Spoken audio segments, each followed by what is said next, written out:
Thank you for joining us for the Four Seasons of Music Summer 2020 concert here at Sands Point Preserve. We are bringing our second concert to you online from the Hempstead house, but this time from the billiards room. We, duoJalal that is, are able to be joined by other musicians today since things are relaxing a little bit here in New York. And I'm very excited to bring back violinist extraordinaire Todd Reynolds, who joined us for our Summer 2019 concert. New to the roster today is bassist Gregg. He's not only a phenomenal player, but also a wonderful composer and arranger, both of which you will hear on today's program. The title of the concert is called Golden Rule, based on the ethic of reciprocity. That is, treat others as you would like to be treated yourself. In support of social justice and racial equality, I have chosen to highlight Black American poets for today's concert. Also, we have a brand new commission by flutist and composer Allison Loggins-Hull called Changes, which you will hear very soon. Once again, we have all of the program and program notes on the Sands Point Preserve website, but we will also talk about each piece before we begin. Keeping in tradition, we are going to start the concert with solo Bach, and for this concert, Todd has chosen the gorgeous Adagio from the G minor Sonata No. 1. And thank you so much for joining us and welcoming us into your homes. We hope you enjoy the concert.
The next piece we're going to play for you is a brand new commission, and this performance is its world premiere. The composer Allison Loggins-Hull is also a flute player and was originally scheduled to play on this concert. Due to health concerns, she opted out of playing and instead agreed to write a new piece for us. It was written just this past June, not only during the pandemic, but during all of the mass riots around the world, protesting systemic racism. The piece titled Changes is very loosely based on Sam Cooke's A Change Is Gonna Come song. It was written in 1964 during the Civil Rights Movement. And so much of its sentiment and mood still reflects on issues today. Before Yousif and I perform this piece, Todd is going to read a poem, A Swimmer by Countee Cullen. Countee Cullen, who lived 1903 to 1946. He was at the epicenter of literature during the Harlem Renaissance. It was the first time in American history that a large body of literary art and musical works was contributed by African American writers and artists. To the Swimmer was written in 1918 when he was only 15 years old.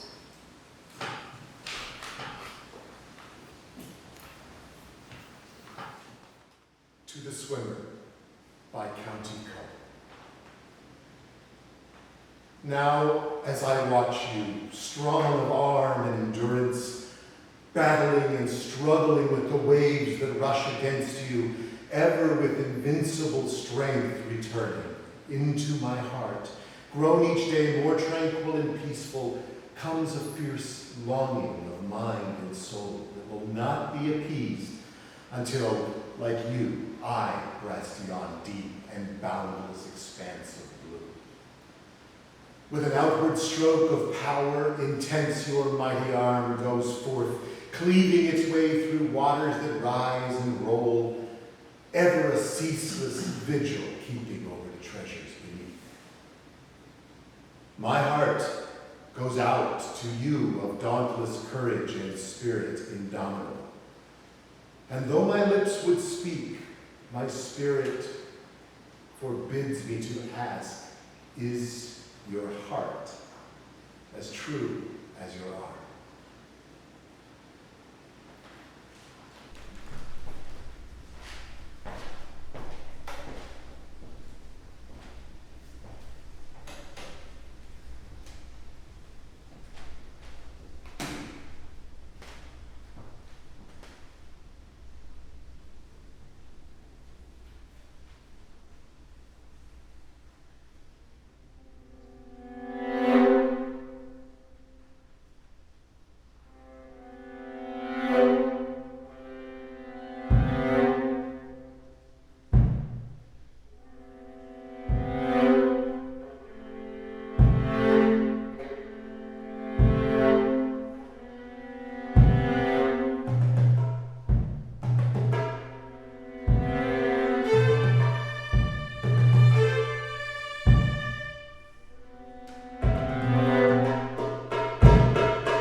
Hello, my name is Gregg, and the next piece we're going to play is called Los Tres Golpes, which in Spanish means the three beats.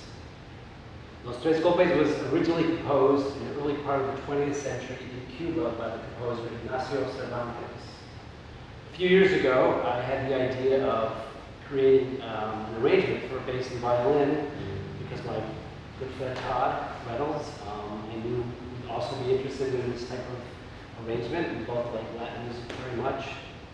And I decided to, in the middle of the piece, add some original material. You may notice when things go a bit left or demented, you'll know that that's the stuff I wrote.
So now I'm going to play a solo on these humble shakers. And I have always been intrigued by the way people play shakers down in South America, particularly Venezuela and Brazil. And I love the way they can take a simple instrument and create so many different sounds out of it. So I have, these are some Venezuelan maracas, and I also have some Brazilian caxishi. So basically the piece is called Shaker Talk. I put this together, and the way I think about it is there's one guy here and he's playing shakers, there's another guy here, he's playing shakers, and they come in and they have conversations with each other. They might pick up a different shaker, but that's the whole idea, is they're just communicating with one another.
So the next piece on the program is by Andy Akiho, and Andy Akiho is a friend of mine, a friend of ours.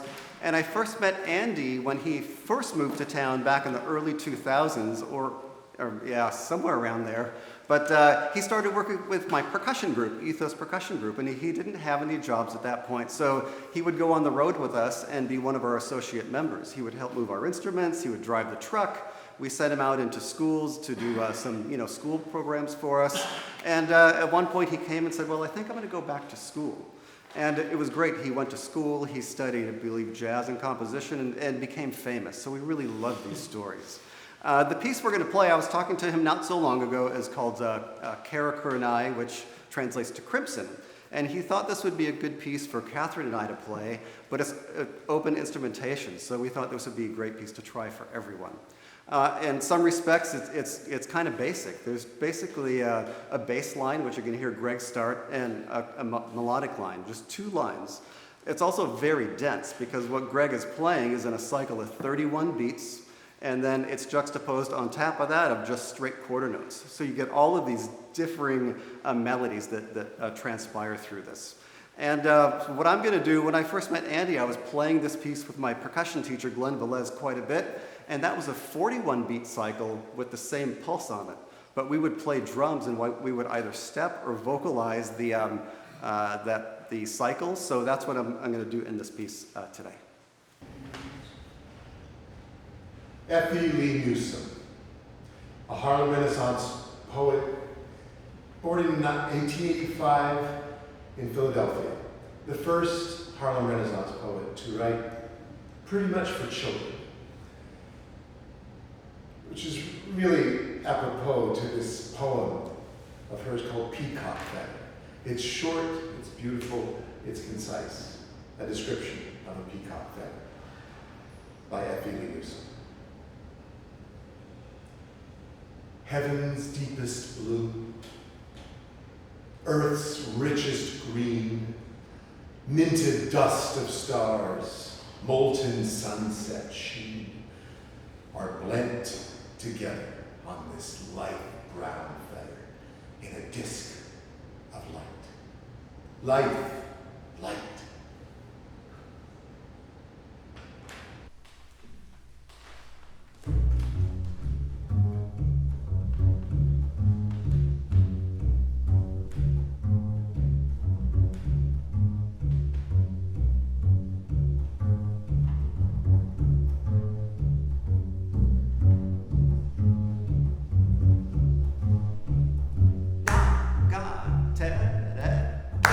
Ta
The next piece on the program are 5 duos of 44 duos originally written for 2 violins, obviously here for violin and viola. They're written by Bela, Hungarian composer of the 20th century, very influential, very, very famous.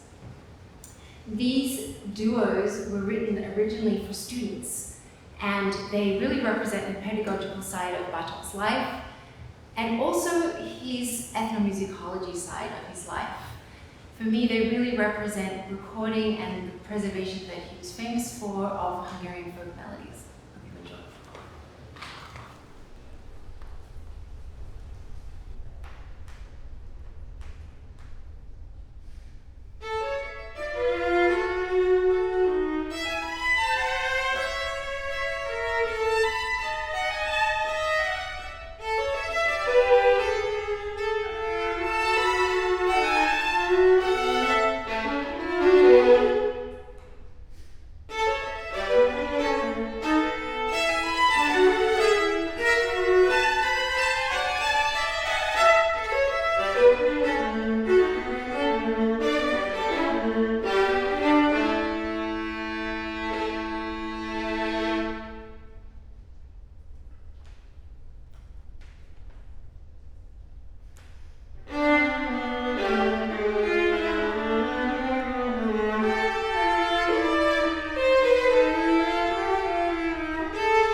The next piece on the program is Summer in High Grassland by Zhao Jiping. It was originally a movement of a multi-movement work written for the Silk Road Ensemble. Each movement of the work represents a different region of the Silk Road itself. Summer in the High Grassland represents Mongolia. The composer Zhao Jiping chose for the inspiration the Murin Kur, or a horsehead fiddle, for my part. Yousif's part was originally for 3 percussionists, and he's adapted the part for Kanjiro, the small Indian tambourine, and he's strapped on a hi-hat on his foot. Before we begin, Todd is going to read a poem called Summer by Paul Lawrence Dunbar. Dunbar was born in 1872 and was one of the first African-American poets to gain national recognition. His parents were freed slaves from Kentucky, and he drew on their stories of plantation life throughout his career. During his brief lifetime, he published 8 poetry collections, a novel, a book of short stories. His work has had a profound effect on countless poets, Langston Hughes and Maya Angelou, to name a few. This is In Summer by Paul Lawrence Dunbar. Oh, summer has clothed the earth in a cloak from the loom of the sun, and a mantle, too, of the sky's soft blue, and a belt where the rivers run.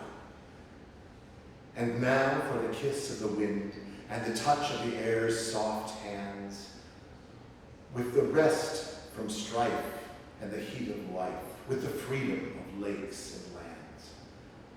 I envy the farmer's boy who sings as he follows the plow, while the shining green of the young blades lean to the breezes that cool his brow. He sings to the dewy morn, no thought of another's ear, but the song he sings is a chant for kings and the whole wide world to hear. He sings of the joys of life, of the pleasures of work and rest. From an o'erfull heart without aim or art, it is a song of the merriest. O ye who toil in the town, and ye who moil in the mart, hear the artless song, and your faith made strong shall renew your joy of heart. O poor were the worth of the world if never a song were heard, if the sting of grief had no relief and never a heart were stirred. So long as the streams run down, and as long as the robins trill, let us taunt old care with a merry air, and sing in the face of ill.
compositions on today's program are just that.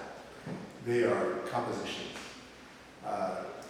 They've been composed. We've spent time together working on them to bring our listening to an ever higher level so that we can be with each other as musicians inside those pieces in a very concentrated way. Similar to this, but incredibly different, is the language of improvisation, which you might tie in a very apropos manner to the style and the American music of jazz, which I think of all of us, Gregg has spent the most time in as a practitioner. And in that, it is also a perfection of listening and of playing together around structures and architectures and tunes, sometimes even standards, tunes that you would know. And it's all one big conversation, all the time. What we'd like to present for you now is an idea which even goes in a little bit of a different direction than that, which is a conversation, a completely free conversation with no structure, no music. It's almost a treasure hunt where we three will go in search of gems and ways of interacting and conversing with each other and finding things, including an ending.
called Your Only Child. It comes from a poem by Marilyn Nelson.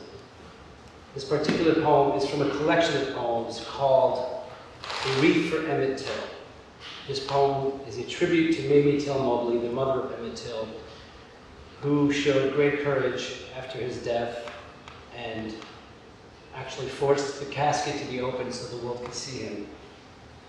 She continued to be an activist for the rest of her life until she died in 2003. I found this poem about 10 years ago when I was writing a piece of music called Dialogues on Race that was a general conversation about the topic of race and the difficulty in discussing race in the United States, which is rather apropos for the moment. And a few weeks ago, Kathryn presented me with the opportunity to write an arrangement for a string trio, because my record is actually a jazz record. So this was a great opportunity to take the same music and find a new treatment for it. But I would now like to read the poem for you. It's called Your Only Child, from A Wreath for Emmett Till by Marilyn Nelson. Your only child, a body thrown to bloat. Mother of sorrows, of justice denied. Surely you must have thought of suicide, seeing his gray flesh, chains around his throat. Surely you did not know you would devote the rest of your changed life to dignified public remembrance of how Emmett died. Innocents slaughtered by the hands of hate. If sudden loving light proclaimed you blessed, would you bow your head in humility? Your healed heart overflows with gratitude.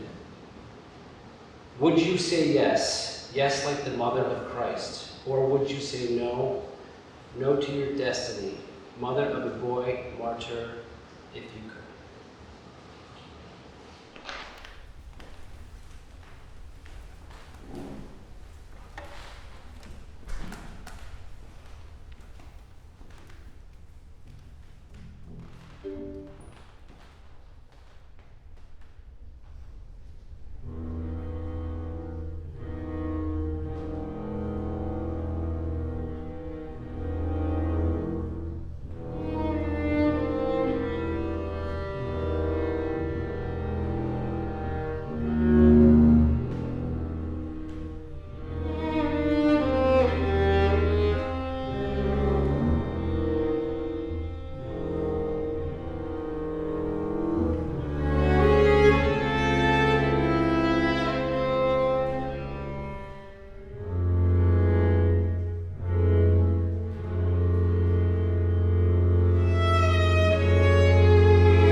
So we're going to close this program with two pieces from the Arab world.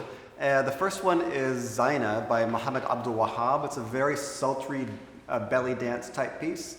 And the second one is Longa Riyad by Riyad El-Soumbati. And it's a classical piece, but it's very upbeat. And before we go, I just wanted to thank you for letting us bring our music into your homes or wherever you might be. And we sincerely hope to see you in person very soon.